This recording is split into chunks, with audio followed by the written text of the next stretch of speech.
I'm going to give a quick demonstration on how to machine these body tubes, starting from the raw stock, the process of putting in a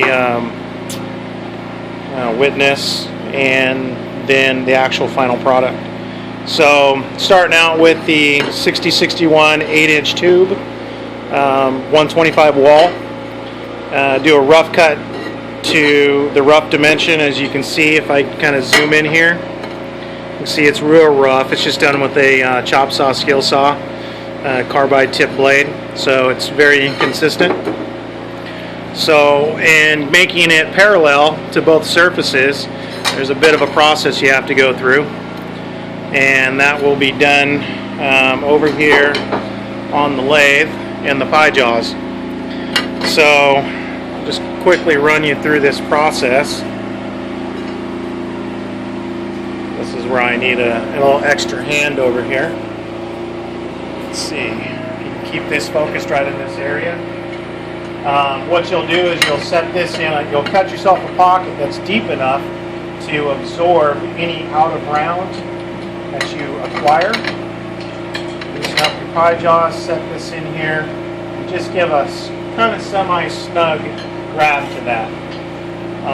I have fashioned up a pretty quick generic tool, which is just a 5/8 shaft on with a bearing, roller bearing on there, and that will help get this thing running in its TIR as close as possible. So I'll run this up. Now remember, this jaw is loose, so you want to remember after you get this running semi-true to tighten it back up before you make any cuts. Actually, that's running pretty good, but if you come over here and watch this bearing, it'll hit and miss, hit and miss. And I'm just going to slowly walk this up.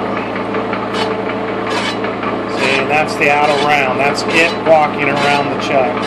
And then I'll just slowly bring it in to where it gets round. And it's running pretty much all the time, making 100% contact. 90% is acceptable. That's good enough. Now I got something that's running pretty close to consistently round with the chuck.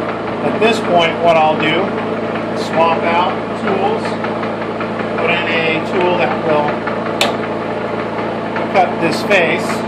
But before you do any cutting, remember, re-tighten down your jaws, because it is loose in here and you can just pry that out of there, and that can be really dangerous if you don't re-tighten it. Now, I've already done all that.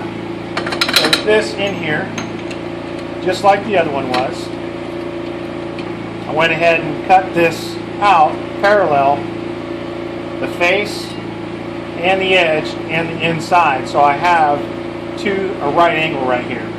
That being done, I'll now loosen this up, flip it back into the pie jaws, make sure there's no debris. Tight. Now you can put that in there nice and square. Make sure it's in there tight.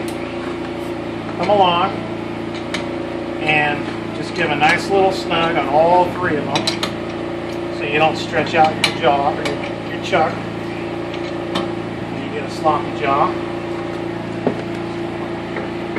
Get it back in here. Now I am ready to actually machine the next phase, which will actually take in this entire OD down and the ID down, and I can face that, and then I'll have two parallel surfaces this way and also running true, which ends up being this. So you have the inside, which I run real coarse for more surface area, the outside smooth for aesthetics. There you go, and that'll be running parallel, clean, and perfectly round. Once this is done, this will actually sit on the bottom plate, and then you will put your disc pack in, slide this over the top, line up your holes, bolt it down, off you go.